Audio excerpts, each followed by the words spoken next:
Welcome to Workshop 1, Understanding Board Work. I'm Lydia Kitts with Brushy Fork Leadership Institute, and I'm glad you're here. This is the first of 4 workshops in our Serving Well series. Over the next 4 sessions, we're building the frameworks and tools that make board-staff partnership clearer and stronger. Today's focus, understanding where work lives. In our experience, most board staff confusion isn't because people are incompetent or because boards are dysfunctional.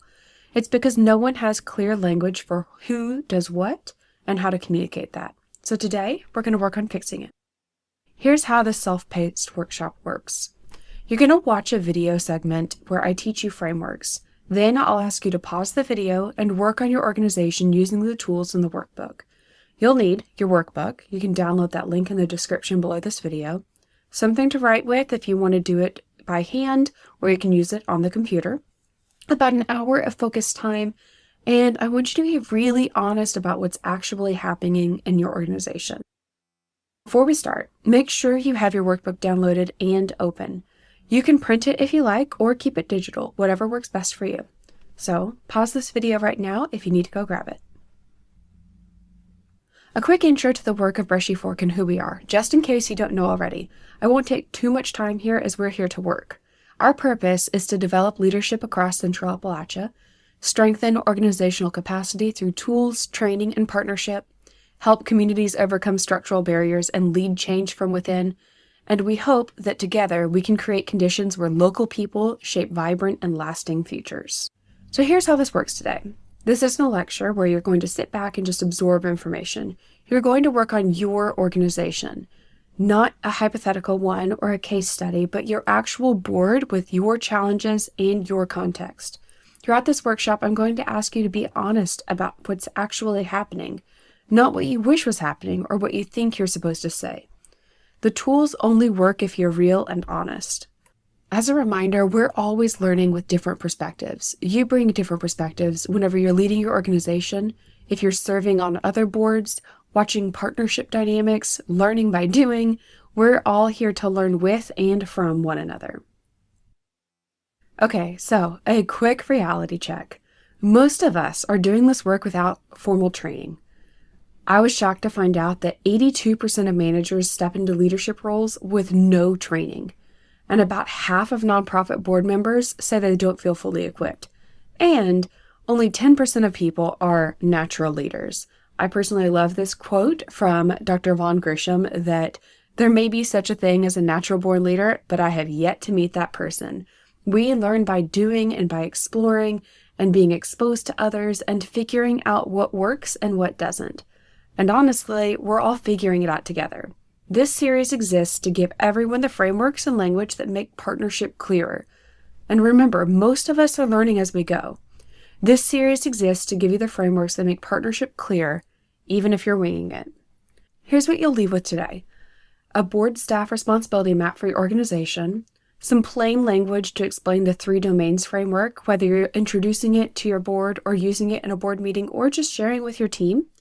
You'll have a clear view of where confusion is living within your context, and you'll plan one specific conversation to have with someone on your team or your board. Let me show you the framework. 3 domains of responsibility. Every nonprofit has 3 types of work. The first is governance. This is board-owned work. Direction and accountability. The board sets a direction. Where are we going? Why does this organization exist? What's our strategic path? Mission and purpose stewardship. They protect our purpose. They make sure the organization stays true to why it was even founded. They do legal and fiduciary oversight. They're legally responsible. They monitor financial health. They hire and evaluate the executive director. They approve the budget. This is the work only the board can do. The next section is management. This is staff-owned work, operations and execution. Running programs, processing payroll, managing vendors, hiring staff, those day-to-day decisions of, do we switch to a new software system, or do we change our intake process? Do we adjust staff scheduling? Implementation. Actually doing the work the organization exists to do. This is work that only staff can do. The board doesn't supervise staff. The board doesn't deliver programs. That's the management side. But right here in the middle is our shared leadership zone. And this is where we have to rely strongly on partnership. Strategy and planning, building a 3-year strategic plan, deciding which programs to expand or cut, setting fundraising priorities, looking into sustainability and resilience, succession planning, what happens if the executive director leaves, building financial reserves, and thinking long term. We're also looking here to share together an understanding of how do we learn and adapt? How do we know if our programs work? How do we respond to changing community needs? This is work that needs both voices. The board can't do it alone. They don't have the day-to-day knowledge. And staff can't do it alone. They need the board perspective, authority, and long-term thinking. Both are required here. We have 3 domains: governance, management, and shared leadership. It's a simple framework, but most people have never had the language for this. This can look like approving the annual budget. That's pretty solidly in the governance area. The board approves it because they're exercising fiduciary oversight. They're saying, yes, this financial plan is sound and aligned with our mission. That's a board decision. Hiring and supervising staff. That's typically management, with the exception of hiring an executive director or senior level staff member. This is typically something that's handled by the team. The board doesn't interview program coordinators or manage day-to-day supervision. That's operations. Now, developing a 3-year strategic plan. That's shared leadership. The board can't do this alone. They don't have the day-to-day knowledge of what's working and what's not. And staff can't do it alone. You need board perspective, again, that authority and the long-term thinking. This needs both voices at the table. It also needs your community's voice. Next is processing payroll. Again, that's a management side. That's operations and staff work. Monitoring financial health, that's a governance thing. The board reviews financial reports, asks questions like, are we on track? Are there red flags? They're not cutting checks or reconciling accounts, but they are holding you accountable for financial health. And last on this list is building community partnerships. Again, that is shared leadership. Staff are doing the relationship work day to day, but the board brings community connections, open doors, and weighs in on which partnerships align with the mission. Both are needed. Do you see a pattern? Some things are crystal clear. Processing payroll, approving the budget, but that middle column, the shared leadership one of strategic planning, community partnerships, and succession planning, that middle column is where most confusion lives. And let me teach you why. That middle column is where most confusion lives. Let me teach you why. Most board staff confusion lives in shared leadership, and here are 4 reasons why. 1, ambiguity is baked in. We often hear both voices are needed, and that's true, but it's vague. What does that actually mean when you're deciding whether to cut a program or expand into a new county?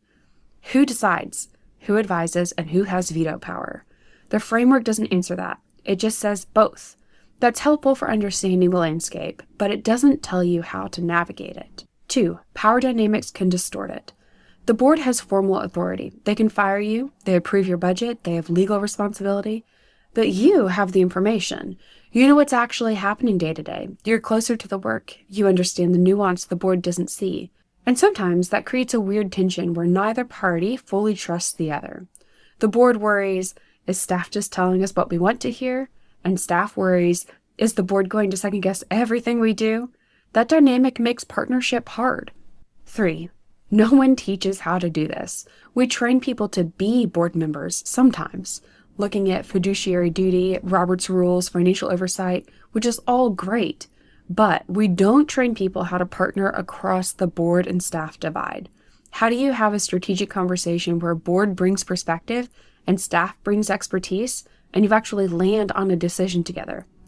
No one's really teaching that, and so that means everybody's kind of winging it. And reason 4, defaults happen and they matter. Without clear expectations, whoever cares the most or yells the loudest, they're the one that fills the gap. If the board cares deeply about fundraising strategy, they will drive it. Even if it's supposed to be a shared leadership area, they'll make it a board decision. If staff care deeply about a program's direction and the board doesn't engage, staff will make those calls alone, even though it's supposed to be partnered work. And that creates resentment sometimes on both sides. And the result of this is that boards and teams tend to do one of 2 things. The result, Boards do one of two things. They either overstep into management, micromanaging operations, second-guessing staff, wanting to approve every contract and every hire. They're not doing it to be controlling. They're doing it because they don't know where the line is. And if shared leadership feels vague, they default to controlling more to feel like they're doing their job.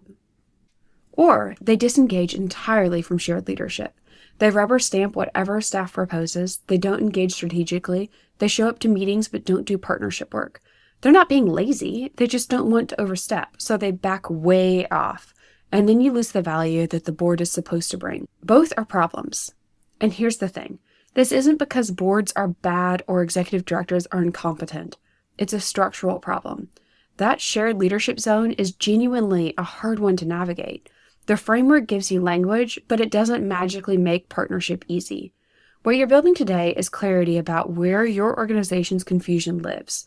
Not so you can fix everything, but so that you can fix one thing. And that's what the rest of this workshop is all about. Before we go through and map your organization, I want you to do something that most leaders never do. I want you to diagnose where your blind spots are. Here's what I know. Most of you lead nonprofits. Some of you also serve on other boards, and that gives you a really rare advantage. You've seen partnership from both sides. But here's the problem. When you're in one role, you forget what it's like to be in the other. When you're the executive director, you forget that the board members are volunteers with full-time jobs who don't live in your organization every day. They're reading board packets at 10 p.m. so that they're prepared for the next day. When you're a board member somewhere else, sometimes it's easy to forget how isolating it is to be the executive director. You're trying to balance 15 competing priorities with no one to talk to. The perspective flip is a diagnostic tool. It helps you see where you might be creating friction without realizing it. This isn't about just empathy, it's about leadership effectiveness. So here's what you're going to do. You're going to go and open your workbook to tool number 1, the perspective flip. First, I want you to think about a challenge that you're facing with your board. Not a hypothetical, something real, something you're dealing with right now. Maybe it's a board that won't make decisions, or it's a board that micromanages. Maybe it's a board that's disengaged. Pick one challenge. Nobody but you is going to see this workbook, so be honest. Next, I want you to flip your perspective. Have you ever been on the other side of something similar? Maybe you serve on another board and you've done the thing that frustrates you. Maybe earlier in your career, you were a volunteer or a board member before you became an executive director. Flip it. What does it look like from another angle? And I want you to write down what you noticed. What does shifting your perspective make you realize? You have 3 to 5 minutes. Tool 1 in your workbook. Pause this video and do that now. I'll be here when you get back. Welcome back. Before you use the next tool, I want to teach you what to look for. Confusion doesn't show up randomly. It can show up in these 3 patterns. 1, boundary violations. The board is doing management work, approving small contracts, second-guessing hiring decisions, managing vendor relationships, and getting really into the weeds of operations. Or, staff are making governance decisions alone, setting strategic direction without board input, deciding to expand into new service areas, managing major financial risk without board oversight. Either way, someone's crossing a line. The second is shared leadership gaps. Critical partnership work that needs both voices, succession planning, strategic planning, long-term sustainability, and no one's doing it together. It might just not even be happening, maybe because neither side thinks it's their job, or everyone thinks it is their job. This again is that confusing bit where the board might think that staff should lead it, and the staff might think that the board should lead it, and so it might fall through the cracks. And the third is ghosting. Maybe the board doesn't show up to meetings, or they approve what you put in front of them, but they're not actually doing their governance job. Maybe they're not asking hard questions. They're not monitoring financial health. They're not holding you accountable. They're just there, and you lose the value that the board is supposed to bring. All 3 are problems. Now, you're going to go find which pattern is showing up in your organization. Open your workbook to Tool 2, Find the Confusion. You'll see a list of common nonprofit responsibilities, things most organizations deal with. They're organized by domain: governance, management, shared leadership. And here's what you're going to do. First, Check the ones that apply to your organization. Not every organization does all of these, just mark what's relevant for you. Quick scan. Second, you're going to highlight the ones where ownership is unclear. Where are you not sure if the board should be doing it or staff should be doing it? Where is there tension? Where is someone overstepping? Where is no one owning it? Where is something that keeps falling through the cracks? You're going to highlight those. Use the 3 patterns that you just learned: boundary violations, shared leadership gaps, and ghosting. What are you seeing? Next, you'll circle your top 3. Which 3 unclear areas are causing the most friction right now? Which 3, if you got clarity on them, would reduce the most strain? Don't overthink this, just pick 3. Fourth, I want you to write why you picked those 3. What's the pattern? Are there boundary violations? Are they all shared leadership gaps? Are they all ghosting? You have 7 to 10 minutes. This is about finding patterns, not getting every detail perfect. Pause this video and work on tool 2 for now. Welcome back. By now, you've identified where confusion lives in your organization. You've got your top 3 unclear areas circled. Here's what matters. You've named it. Now you're going to act on it. I want you to think about this.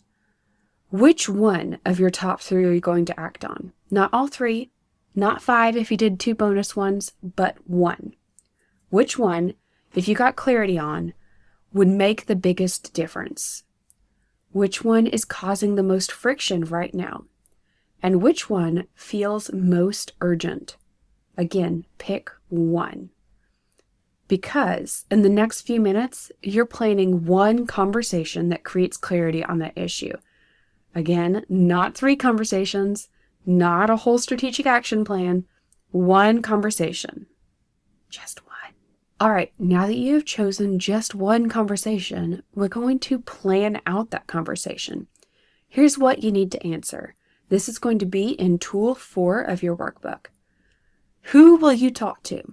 This depends on where you have influence. Maybe it's your board chair or a specific board member who needs to understand boundaries. Maybe it's your whole board at the next meeting. Maybe it's your leadership team to build shared language before you engage the board. Pick the person who can create clarity with you and write their name down. Next, when will this happen? Not soon, not next month, a specific date. I will have this conversation by March 28th. I will bring this to our board by April. Or I plan on having a meeting next Tuesday. Write it down. What does clarity look like after this conversation? What needs to shift and what will be different? I want you to think back to the beginning of this workshop where we flipped the script and we looked at why something might be happening and what our blind spots might be. When you're having this conversation, remember that you're preparing yourself for a good conversation, but you're also preparing to have a good conversation where somebody doesn't feel like they're being pressured or attacked or bullied or blamed.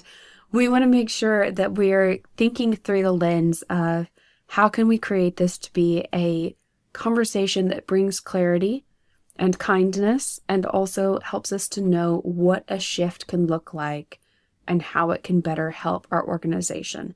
Because again, we are working with volunteer-run boards. People don't volunteer their time unless they're incredibly passionate about the work that they're doing.